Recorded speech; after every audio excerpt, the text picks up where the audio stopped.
ભાવનગર શહેરના મોતી તળાવ વિસ્તારમાં આવેલ શેરી નંબર 4 માં છેલ્લા ઘણા સમયથી ગટરની પાણી ઉભરાતું હોવાથી રોષ જોવા મળ્યો।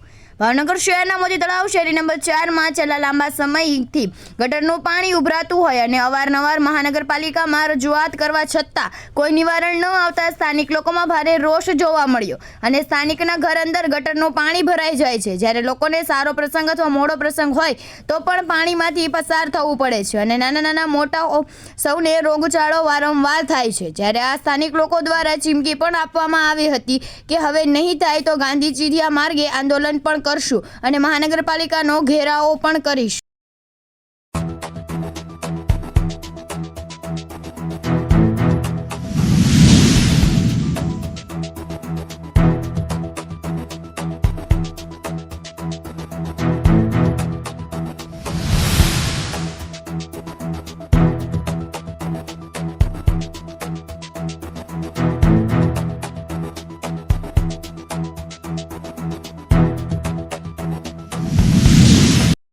મંગુબેન ક્યાં રહ્યો છો?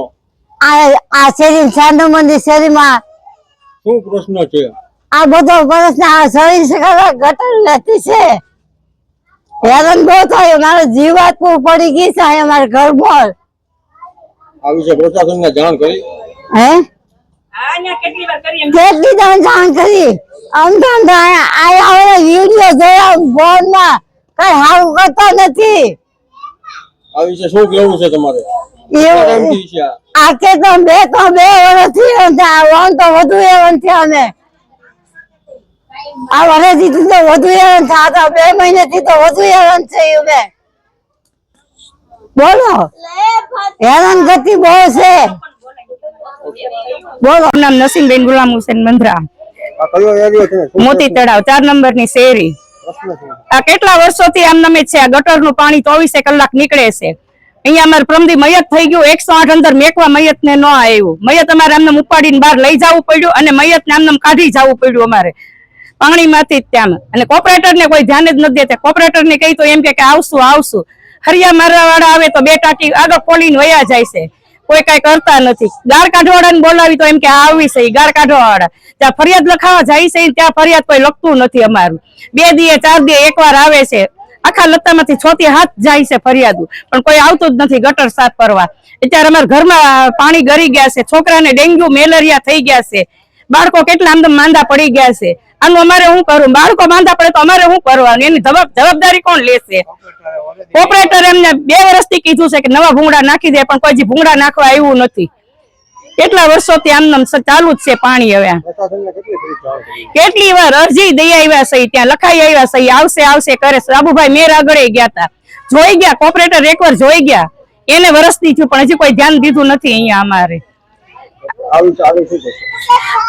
અહીંયા હવે કઈ નહીં કરે તો બધી ગટરો અમે બંધ કરી દેવું, ડાટા દઈ દેવું ને રોડ ઉપર બેસી જવું, મ્યુનિસિપાલિટીએ જાશું ને ત્યાં અમગાળો બચાવી દેવું એને અમે। આ ગટરનું કામ નહીં ચાલુ થાય ને તો હવે હજી એમ કે દિવાળી પછી થશે, પણ હજી કઈ એમને એમ નથી લાગતું કે આ દિવાળી પછી આ કામ થશે। મોતી તળાવ વિસ્તારની પાછળ હાલમાં જ આપણા જે ગઢેચી રિવર છે એમાં ડિમોલિશન હાથ ધરવામાં આવેલું હતું ભાવનગર મહાનગરપાલિકા દ્વારા। એ મોતી તળાવ શેરીનું તમામ પાણી ગઢેચી રિવરમાં ખુલ્લામાં જતું હતું અત્યાર સુધી। જે ડિમોલિશન કરીને ખરાબો જે નાખવામાં આવેલો છે એ એની ચેનલમાં પડવાથી જે એમના મેનહોલના લેવલ છે એ અને ગઢેચીનું રિવરનું લેવલ એ બંને એક થઈ ગયું છે અત્યારે। અને એના માટે અમે એ ચેનલને નીચે ઉતારવા માટે યોજના વિભાગને સાથે રાખી એમાં ઇટાચી મશીનને ઠેઠ એના એન્ડ પોઈન્ટ ઉપરથી આખું લેવલ નીચે ઉતારવાની કાર્યવાહી શરૂ કરવામાં આવેલી છે।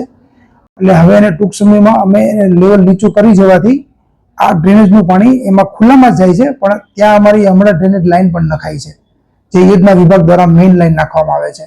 એ લાઈન નખાઈ જતા આ તમામના જોડાણો એ ડ્રેનેજ લાઇનમાં કરવાથી આ પ્રશ્નનું સોલ્યુશન આવી જશે।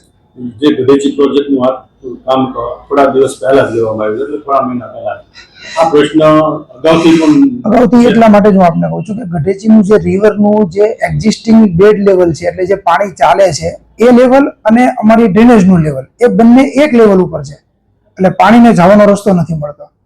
એટલા માટે આ પાણી પ્રશ્ન ઉભરાવાનો પ્રશ્ન રહે છે। કેટલા સમયમાં થઈ શકશે? આ લગભગ મારા ખ્યાલથી જે અમારું પ્રાથમિક તબક્કે જે એમનું નિરાકરણ કરવાનું છે હું લગભગ આવતા વીક સુધીમાં પૂરું કરી દઈશ।